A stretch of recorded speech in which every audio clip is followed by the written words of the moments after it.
When the alien empire came for Earth, humanity had already lost the war 3 years earlier, and the only thing left standing between extinction and surrender was one man who had nothing left to lose. Captain Elias Vance stood alone beneath the broken observation dome of Luna Station 7, watching Earth turn slowly beneath him, blue oceans glowing through clouds that were beginning to disappear beneath the shadow of an alien blockade. Around the moon, hundreds of black warships hung in perfect formation, silent and enormous, their hulls absorbing starlight as if the universe itself had been ordered to look away. Elias had spent 3 years fighting the Karen Dominion, an interstellar civilization that had conquered 400 worlds and considered humanity nothing more than an accidental species that had survived too long. The Karen had superior weapons, faster ships, artificial intelligence millions of years beyond human systems, and soldiers bred specifically for war. Humanity had ships held together with patched metal, ammunition shortages, dying colonies, and people who had forgotten what peace felt like. Yet Elias was still alive.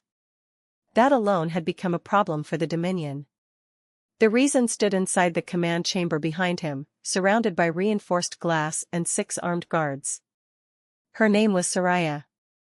She was a Karen scientist, a member of the ruling bloodline, and the only alien in the entire Dominion who had ever tried to stop the extermination of humanity. She had betrayed her own people after discovering something hidden inside the Karen archives. Humanity was not the first species marked for extinction, and every species before humanity had disappeared in exactly the same way. The Dominion called it purification. Seraya called it murder. Elias had once called her an enemy. Then she had saved his life during the siege of Titan, and everything had changed. She had silver skin, dark violet eyes, and a thin scar crossing her left cheek where a human rifle round had nearly killed her. "They are coming," she said quietly. Elias looked through the glass at the approaching fleet. "I know. You do not understand," Seraya replied. "The fleet commander is Lord Vaelor." Elias finally turned. He had heard the name whispered by prisoners, rebels, and dying soldiers. Vaelor was not merely a Karen general. He was the architect of the Dominion's extermination campaigns, a strategist who had destroyed civilizations without ever entering a battlefield. "Then we kill him," Elias said. Seraya stared at him. "You cannot kill Vaelor." Elias smiled without humor. "People keep telling me that." A deep vibration rolled through the station. The lights flickered. Every screen turned black at once. Then a voice filled the chamber. "Captain Elias Vance." The voice was calm, almost gentle. "You have resisted longer than expected." Elias stepped toward the main display. A face appeared, pale and angular, with golden eyes that seemed to look directly through the screen. "Vaelor. You have 30 minutes, the alien commander continued. "Surrender the station, surrender Seraya, and I will allow 10,000 humans to survive." Elias looked at Seraya. She shook her head. He looked back at Vaelor. "And what happens to everyone else?" Vaelor smiled. "They become history." Elias reached for the communication controls. "Then I guess we have 30 minutes to make history inconvenient." Vaelor's expression disappeared. The screen went dark. Seraya approached him. "Elias, there is something I never told you. We have 30 minutes. That is why I must tell you now." She placed a small crystalline device on the console. It projected an ancient map of the galaxy. Thousands of worlds appeared, most marked in red. "These were the civilizations the Dominion destroyed," she whispered. "But this map is incomplete." Elias studied it. A hidden cluster appeared beyond the edge of known space. "What is that?" "The first world." Seraya's voice trembled. "The place where the Karen found the technology that made them powerful." Elias stared at the coordinates. "And what is there?" Seraya looked toward Earth. "The reason they are afraid of humanity." The station shook again, harder this time. Somewhere outside, the first Karen weapons began firing. Elias grabbed his rifle and looked at the woman beside him. "Then we are going there." Seraya frowned. There is no time. Elias checked the ammunition magazine. Then we make time. He walked toward the command deck as alarms screamed around them, while above the moon, the greatest fleet humanity had ever seen began descending toward the last human stronghold. None of them knew that Vaelor had made one fatal mistake. He had given Elias Vance 30 minutes. And Elias had spent 3 years learning exactly what a desperate human could accomplish when someone finally gave him a deadline. The first explosion tore through the outer defense ring, and Elias looked at Earth one last time before whispering, "Hold on." Then the lights went out, the station doors opened, and humanity's last rebellion began. Elias had been 17 when he first learned that courage was not the absence of fear. It was what people did after fear had already taken everything from them. His father had taught him that lesson on a small farming colony called Meridian, long before the Dominion appeared. His father had been a mechanic, his mother a teacher, and Elias had grown up believing the universe was enormous but fundamentally peaceful. That belief lasted until the day Karen ships arrived above Meridian. There was no declaration of war, no negotiation, and no warning. The Dominion simply announced that the colony had been classified as an inefficient world and would be removed. Elias remembered hiding beneath a work table while his father repaired an old transport engine. He remembered his mother's hand covering his mouth so he would not cry. He remembered the sky becoming white. When the attack ended, Meridian was gone. His parents were gone. Everyone he knew was gone. Elias survived because his father had locked him inside an emergency maintenance chamber before running outside to help others. That memory had followed him through every battlefield for 20 years. It was why he became a soldier. It was why he never surrendered. And it was why Seraya frightened him more than Vaelor did. She reminded him that enemies could have reasons. 3 years earlier, during the Battle of Titan, Elias had been trapped inside a collapsing refinery while Karen's soldiers advanced through the smoke. He had expected death. Instead, Seraya had entered the refinery alone. She had been a scientist then, studying human resistance patterns for the Dominion. She had found Elias wounded and could have left him. Instead, she had carried him through fire and hidden him inside an abandoned cargo vessel. When he woke, she was sitting across from him. "Why?" he had asked. "Because you were afraid," she answered. Elias had almost laughed. "That's your reason?" "Yes." She looked confused by his reaction. "The Dominion believes fear makes humans weak. I have studied your species for years. I have seen humans continue fighting while terrified. I wanted to understand why." Elias stared at her. "And? I still do not understand." That was how their impossible friendship began. Over the following months, Seraya revealed secrets from the Dominion while Elias revealed things about humanity that no Karen archive could explain. He taught her about music, jokes, childhood memories, and the strange human habit of naming machines. She taught him Karen language, star navigation, and the hidden architecture of Dominion systems. Somewhere between battlefield reports and stolen meals, affection became something neither of them dared name. Then the Dominion discovered her betrayal. Now they stood together aboard Luna Station 7 while the enemy fleet attacked. "If we survive," Seraya said, "I need you to understand something." Elias fired at a surveillance drone moving through the corridor. "You are becoming very dramatic." "If we survive," she repeated, "you cannot go to the First World." "Why?" "Because the technology there does not simply create weapons. It changes minds." Elias stopped. "Whose minds?" "Everyone's." She explained that the ancient civilization that built the first technology had discovered a way to connect biological consciousness across enormous distances. The Karen had stolen fragments of that system and used them to control conquered populations. But they had never mastered it completely. Every attempt had caused instability. The Dominion feared that a species with naturally networked instincts, rapid adaptation, and unpredictable emotional behavior could activate the original system. "Humanity," Seraya whispered, "is the only species the system may recognize as compatible." Elias looked at her. "So they are not trying to destroy us because we are weak." Now she swallowed. They are trying to destroy you because they are afraid you might become stronger than they are. Elias felt something shift inside him. For 3 years he had believed humanity was fighting for survival, now he understood that survival was only the beginning. Outside, Luna Station's defense guns fired continuously. Thousands of human soldiers held corridors against Karen troops while civilian engineers desperately kept the station alive. Elias moved toward the reactor control room. We need to reach the first world. Seraya followed, the coordinates are inside the Dominion command network. Then we steal them. Vaelor controls that network. Elias smiled. Then we steal them from Vaelor. She stared at him. You are impossible. I've been told. A blast struck the station.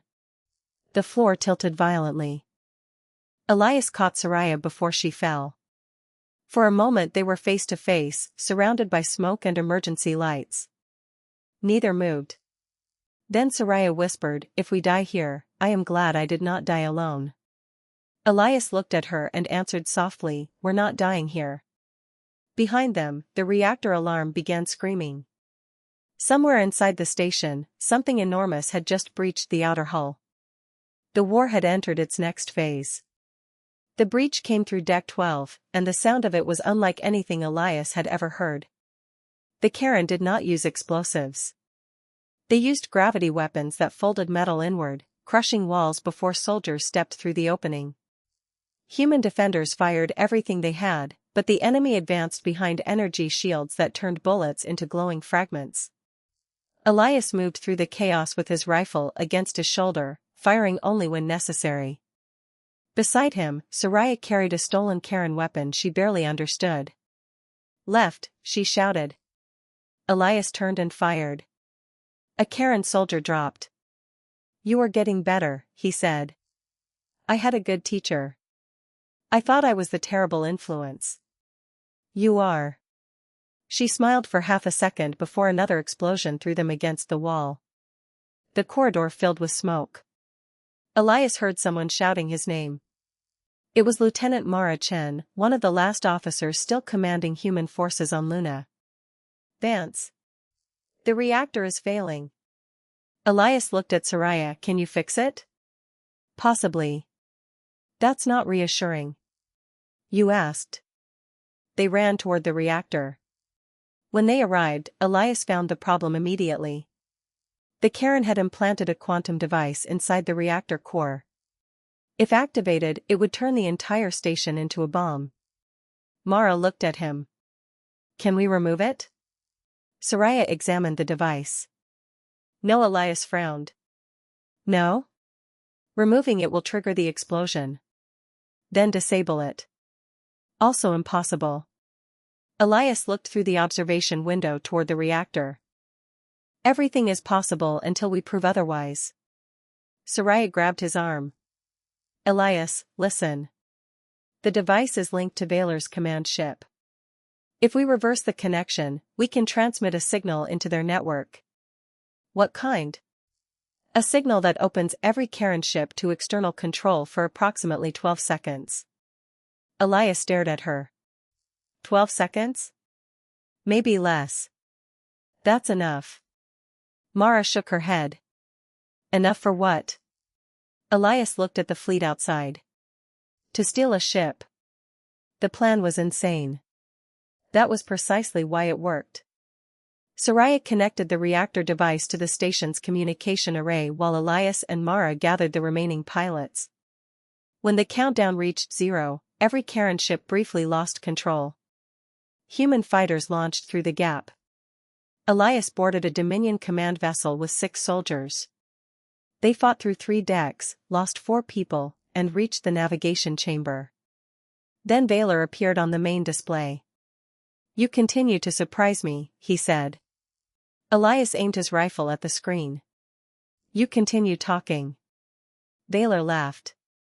Do you know why I chose you, Elias Vance? Elias froze.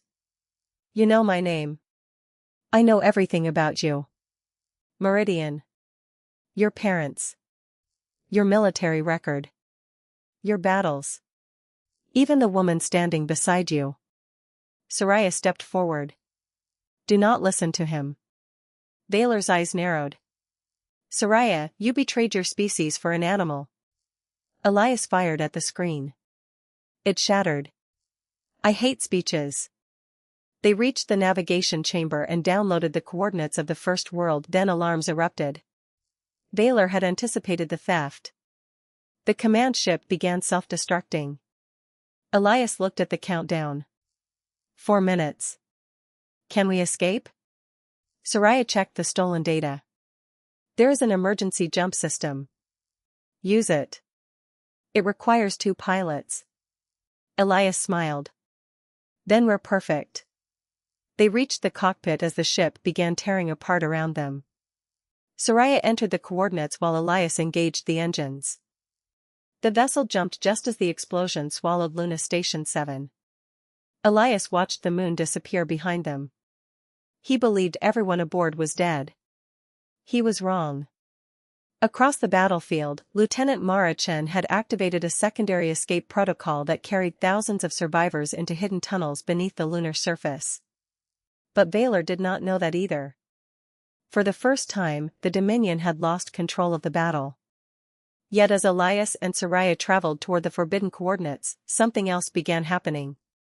Every human on Luna who had survived suddenly heard the same whisper through their communication systems.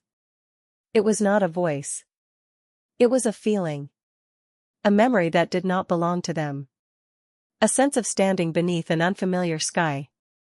A vision of stars bending like water. And beneath it all, one message repeated inside their minds. Come home. Elias woke inside the stolen ship and found Seraya staring at him. You heard it too, she said. Elias sat up. Yes. Her face had gone pale. Then it has already begun. The first world was not a planet in the normal sense. It was a sphere of black crystal floating between 2 dying stars, surrounded by rings of frozen debris that moved in impossible patterns. Elias and Seraya approached slowly, their stolen Karen ship almost invisible against the darkness. No transmissions came from the surface. No defense systems activated. Yet Elias felt watched. This place is alive, he said. Seraya nodded. The Dominion records call it dead. The Dominion records lie. They landed inside a vast underground chamber where ancient structures stretched beyond the range of their sensors. The walls were covered with symbols that changed whenever Elias looked away. Seraya translated the first inscription. We built a network to unite minds. She moved to the next. We discovered that unity without freedom becomes control. Elias touched the wall. A pulse traveled through his hand. Suddenly he saw Meridian.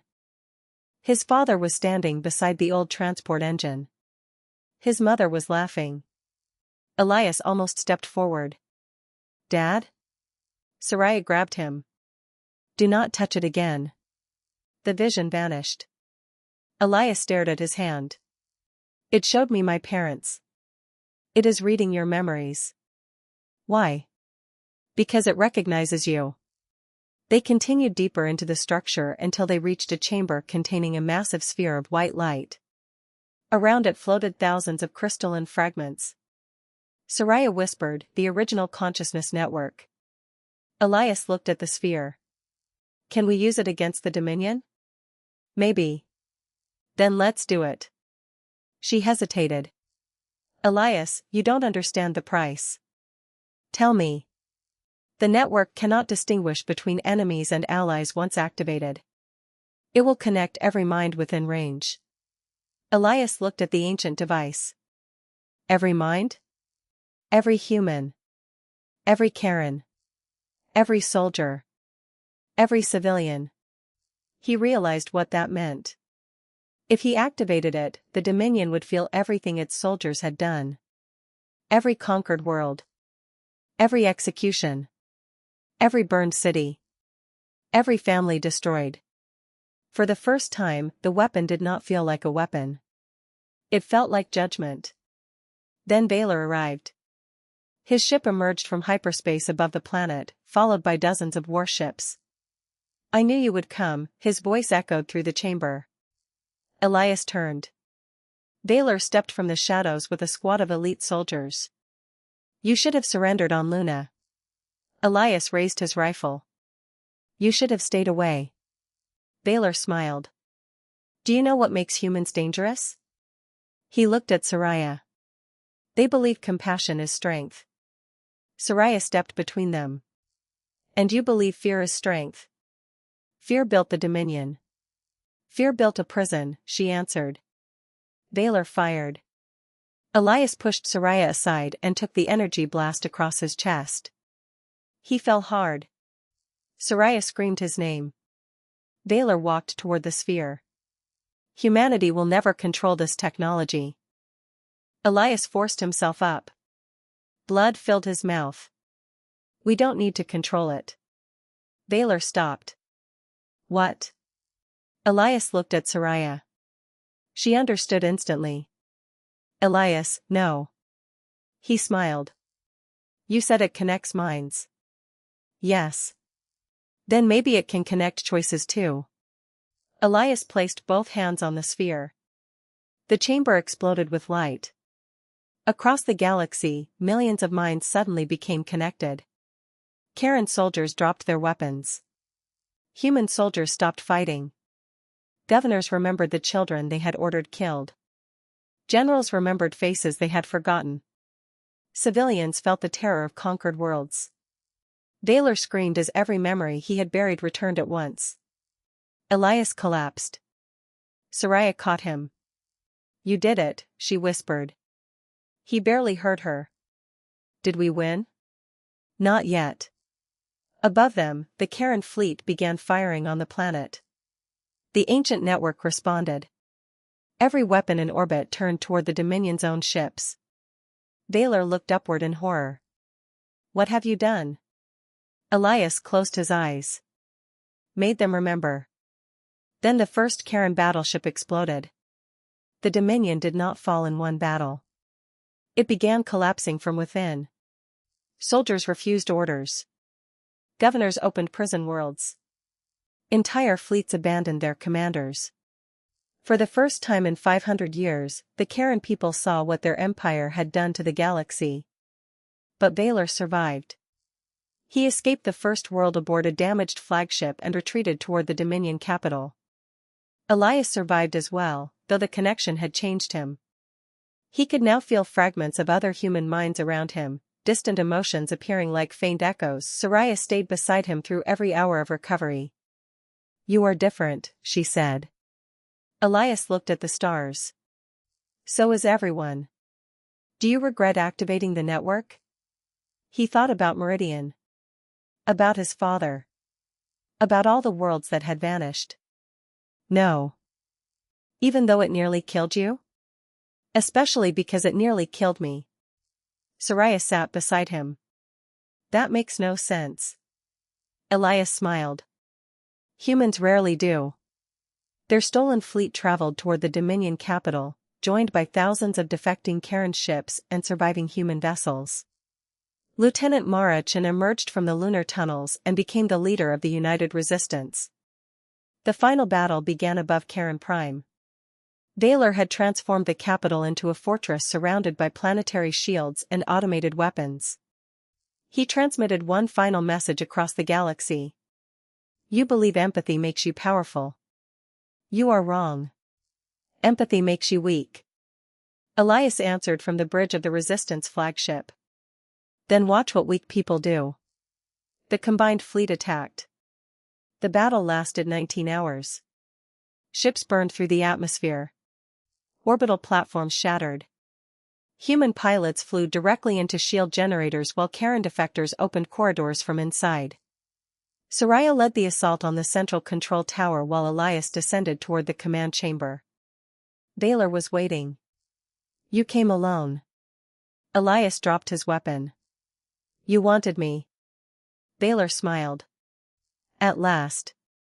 The two men faced each other beneath the enormous throne of the Dominion. You destroyed everything I built, Vaelor said.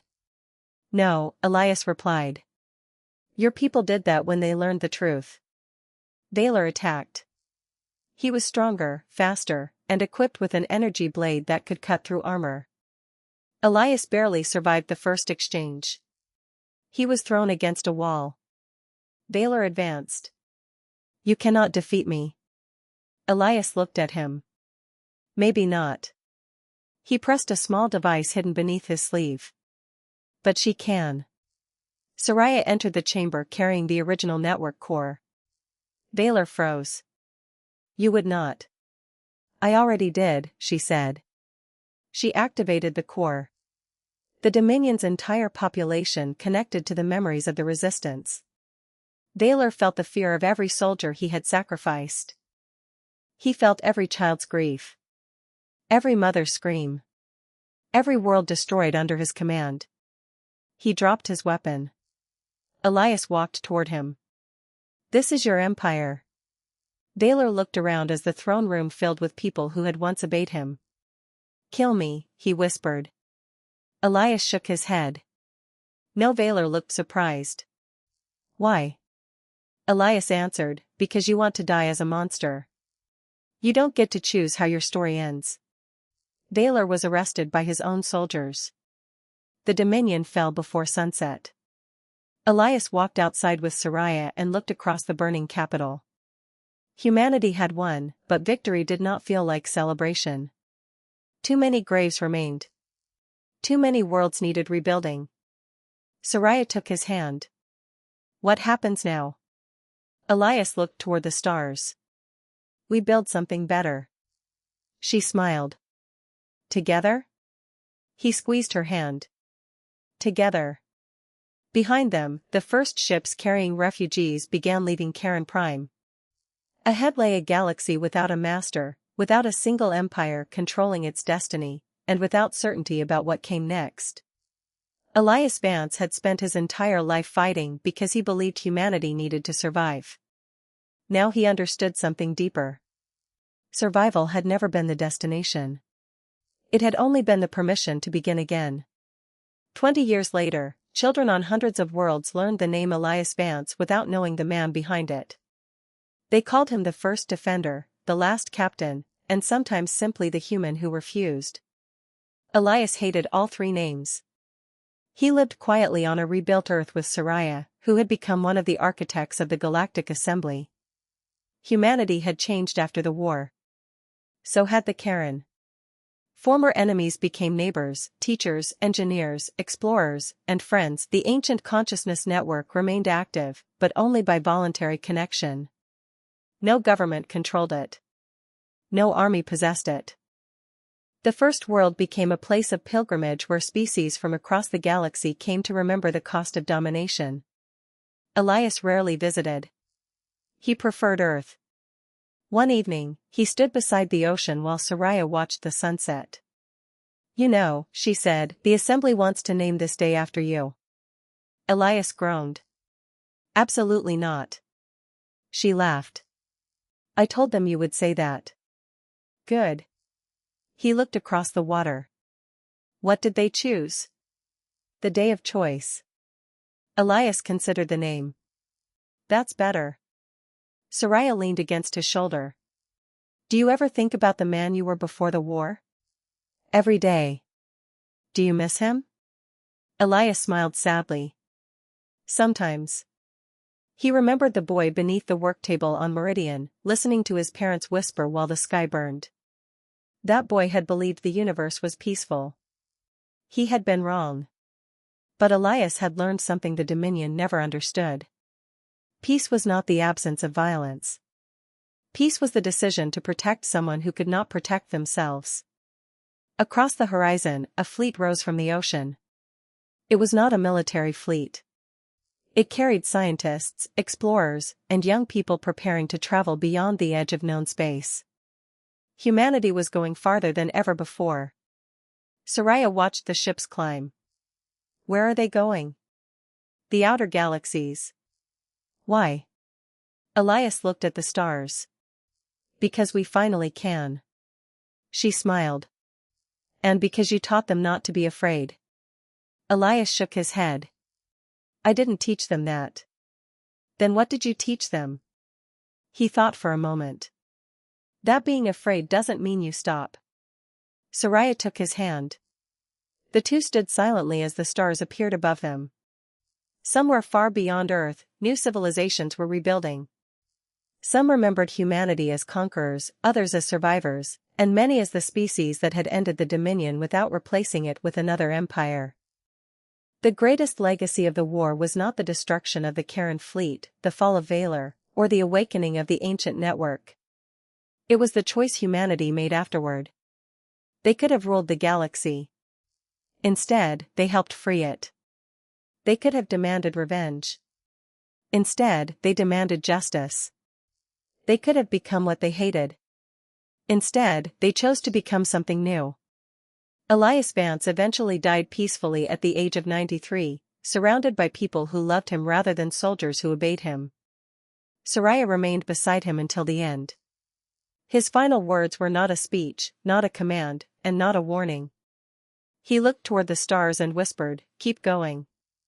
After his death, Seraya carried those words into every chamber of the Galactic Assembly. They became the unofficial motto of the new age. Keep going. Humanity kept going. The Karen kept going. The worlds that had survived kept going. And whenever young explorers crossed the old boundary where the Dominion once ruled, they told the story of one ordinary man who had stood before an impossible enemy and refused to believe that impossible meant unbeatable.